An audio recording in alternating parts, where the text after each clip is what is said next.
गुज़िश्ता हफ्ते में किसान मददगार हेल्पलाइन पर मौसूल होने वाले 5 अहम सवालात। प्याज की फसल से रुई दार फफूंदी की तदारक के लिए क्या करना चाहिए? प्याज की फसल से रुई दार फफूंदी की तदारक के लिए स्क्रीन पर दी गई अद्वियात का इस्तेमाल स्प्रे के जरिए वतर हालत में करें। गंदम की फसल का बरानी और अपाशी इलाकों में वक्त काश और शरे बीज क्या है? बरानी इलाकों में वक्त काश वस्त अक्टूबर ता वस्त नवंबर, शरे बीज 50 किलोग्राम फी एकड़। अपाशी इलाकों में वक्त काश शुरू नवंबर से आखिर नवंबर तक, शरे बीज 45 ता 50 किलोग्राम फी एकड़। तुख मलंगा का वक्त काश और शरे बीज क्या है? वक्त काश अक्टूबर ता नवंबर, शरे बीज 8 ता 10 किलोग्राम फी एकड़।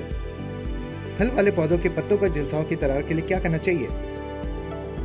फल वाले पौधों के पत्तों के झुलसाव की तदारक के लिए स्क्रीन पर दी गई अद्वियात का इस्तेमाल स्प्रे के जरिए वतर हालत में करें।